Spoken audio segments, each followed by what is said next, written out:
اهلا بيكم في اول حلقه من حلقات ازاي يبقى عندك المساعد بتاعك باستخدام شات جي بي تي. وزي ما انا وعدت قبل كده، كل فتره هنزل فيديو عن شخصيه معينه من 140 شخصيه اللي عندي في الكتابين عشان اشرح ازاي تقدروا تستخدموه. تعالوا النهارده نبدا باول شخصيه، وهي شخصيه النيوتريشن بلان بروفايدر. يعني واحد بيدي نيوتريشن بلان، او واحد دكتور، او واحد حابب ان هو يخش في مجال ليه علاقه بالنيوتريشن، او هو مثلا مدرب في جيم وعايز يدي مثلا العملاء بتاعته وجبات معينه بطريقه معينه. فتعالوا نشوف نعمل الموضوع ده ازاي.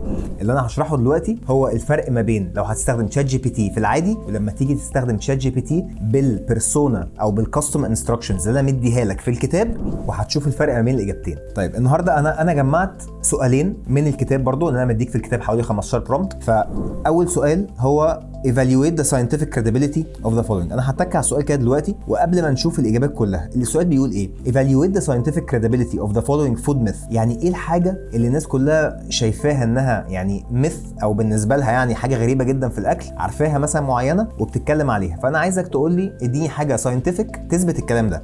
provide a bullet pointed response with reference to scientific literature. فبالتالي انا هاخد السؤال ده copy paste وهروح على تشات جي بي تي العادي اللي هو انا مش حاطط فيه جي بي تي انستراكشنز، هقول له ايه؟ بيست. وهنقول الفود ميث اللي هي مثلا ايه. تعال نفكر في اي فود ميث معينه احنا ممكن نبقى نتكلم فيها، ان مثلا ان انا لازم اشرب 3 لتر ميه في اليوم مثلا. انا هدي مثال: I have to drink 3 liter of water every day، وهتك انتر وهنشوف الاجابه بتاعته دلوقتي حالا. هو بدا يديني هنا في تشات جي بي تي، بس انا بستخدم هنا تشات جي بي تي 4. طبعا 3 هيبقى الردود اقل بشويه، بس هو اداني الحاجات معينه ليها علاقه بانديفيدوال نيدز، بجنرال جايد لاينز، اوفر هايدريشن. فمديني اجابات كويسه جدا ما فيهاش اي مشاكل. تعال نشوف بقى الناحيه الثانيه. لو انت خدتها من، فانا هعمل اديت هنا وهكتب نفس الفود ميث اللي انا كتبتها، اللي هو I have to drink 3 liters of water every day. سبميت وسيف. وتعالى نشوف بقى الاجابه هنا هتبقى عامله ازاي بعد ما اديته الشخصيه بتاعته. جابها لك بالاول مره،